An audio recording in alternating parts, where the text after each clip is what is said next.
Yang nggak enak dari kemenangan itu bukan tekanannya, tapi saat kemenangannya diperdebatkan. Di drama 25-21, Nahido yang akhirnya sampai di final Asian Games, lawan terakhirnya tuh Ko Yurim. Ini hal yang dia tunggu-tunggu dan diimpikan sejak lama. Dari awal pertandingan ya, udah sengit banget. Poin kejar-kejaran, tensi yang udah gede. Poin Yurim yang di atas Hido. Sampai satu momen krusial terjadi. Serangan Hido bikin pedang Yurim patah. Di situ mental Yurim udah goyah dan semangatnya ikut patah juga. Menariknya ya, Sunbei-nya Yijin nih, yaitu wartawan olahraga senior, kayak udah ngerasa gitu. Dia langsung bilang ke Yijin buat siapin pertanyaan buat Nahido. Biasanya ini kan buat wawancara atlet yang menang ya. Padahal pertandingan kan belum beres ya. Belum tahu siapa yang menangnya juga. Tapi yang mungkin dari pengalaman, dia ngelihat semangat dari dua atlet ini udah beda banget dan bisa ngerasain siapa yang bakal menang. Dan bener aja, Hido bisa nyusul poin dan skor jadi seri. Tinggal satu poin lagi nih. Lalu satu serangan pendek, cepet banget, hampir gak kelihatan. Wasit angkat tangan dan poin buat Hido. Nah Hido menang. Udah tuh seneng banget. Hido udah selebrasi ya. Udah tatap-tatapan juga sama mas reporter. Tapi tiba-tiba Yurim protes ke wasit. Katanya kalau dia tuh lebih cepet. Harusnya poin buat Yurim. Wasit tetap dengan keputusan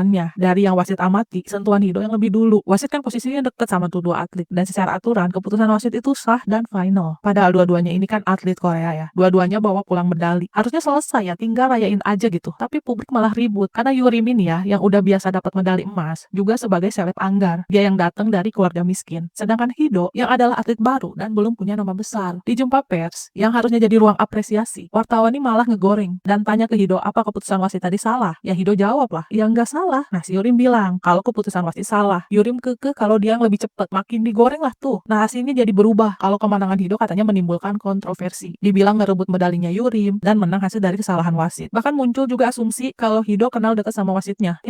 Hido makin terpojok, gak ada yang ngedukungnya. Karena semuanya terkesan pengennya Yurim yang menang. Hido langsung lepas tuh medali emasnya ya, dan walk out ninggalin ruangan. Rasanya kayak medali emas yang dia dapat susah payah itu udah gak ada nilainya lagi. Hido yang akhirnya menang, tapi mungkin dunia belum siap menerima Hido menang. Hasil bukan satu-satunya ukuran nilai seseorang ya, tapi proses dan cara kita menyikapinya. Hido menang lewat proses yang sah, tapi dunia cuma fokus ke hasil yang gak enak dilihat. Yurim kalah bukan karena kurangnya usaha, tapi karena satu momen yang gak bisa diulang lagi. Kadang yang bikin hancur bukan kalah atau menangnya ya, tapi ketika prosesmu itu gak diakui lagi, atau lukamu itu gak dianggap.